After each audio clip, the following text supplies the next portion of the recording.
जय श्री कृष्ण। में प्रियांशी। आज हम 84 वैष्णवों की वार्ता से एक छत्री जी के परिचय का तीसरा पार्ट सुनेंगे। तो ये छत्री जी ये नित्य लीला में कुमारिका के यूथ में है और इनका लीला में नाम है मोहिनी।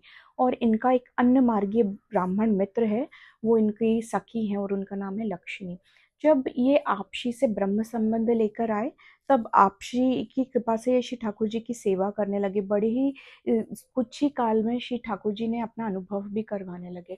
और एक जब हमने पिछले इनके परिचय में सुना था कि इनके पिता को सुख की कामना थी तो उन्हें स्वर्ग भोगा, पर क्योंकि ये वैष्णव हो गए, आपसी के कृपा पात्र हो गए, तो इनके होने से मतलब इनके पुत्र मतलब छत्री जी के होने से ही इनको मोक्ष की भी प्राप्ति होगी। क्योंकि जिस नरसिंह भगवान ने खुद ने बताया ना, जिस घर में एक वैष्णव जन्म लेता है या भक्त जन्म लेता है, उसकी 21 पीढ़ियां भगवान तार देते हैं। तो उस वजह से इनके पिता को की मुक्ति होगी। इस वजह से नहीं कि वो रथ के आगे आके मर गए, पर उनके घर में किसी एक भक्त ने जन्म लिया है, इस वजह से उनकी मुक्ति होगी। फिर जब श्री ठाकुर जी ने अपना अनुभव करवाने लगे, पर क्योंकि इनका पास्ट लाइफ कनेक्शन था, मतलब इनका पहले से ही कुछ क्योंकि सखी थे उनके, तो वो ब्राह्मण जी जो थे, जो इनके मित्र थे, उनकी बड़ी इन्हें चिंता होती थी कि मेरे मित्र का क्या होगा। क्योंकि ये आपशी की कृपा से इन्हें ये पता चल गया था कि जो इनका मित्र है वो देवी जीव है, पर क्योंकि वो अन्य मार्गीय हो गए थे तो इनको चिंता लगी रहती थी। एक बार ये श्री ठाकुर जी की सेवा करने के बाद अपने मित्र से मिलने गए और उनसे बोला कि तुम आपशी के सेवक बन जाओ। तब उनके मित्र ने बोला मैं तो पहले ही किसी मार्ग का हूँ, अब अपने मार्ग को छोड़ के मैं वैष्णव कैसे हो जाऊं।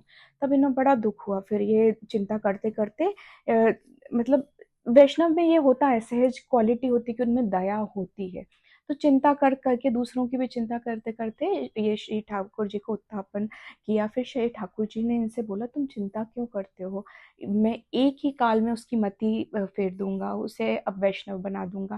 पर फिर इन्होंने पूछा वो कैसे वैष्णव बनेगा, वो तो अन्य मार्गीय बन चुका है। तो श्री ठाकुर जी ने कहा वो देवी जीव है, मैं उसे स्वीकार करूंगा।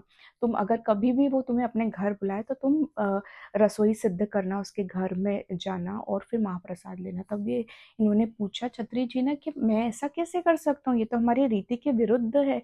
तब श्री ठाकुर जी ने बोला जब तुम उसके घर जाओगे, तुम भोग सिद्ध करोगे, तो मैं ही वहां आकर भोग पाऊंगा, फिर तुम महाप्रसाद लेना। क्योंकि तुम उसके घर में फिर महाप्रसाद लोगे तो उसका कल्याण, उसकी मति फिरेगी और उसका कल्याण होगा, वो वैष्णव होगा। जय श्री कृष्ण। श्री वल्लभाधीश की जय।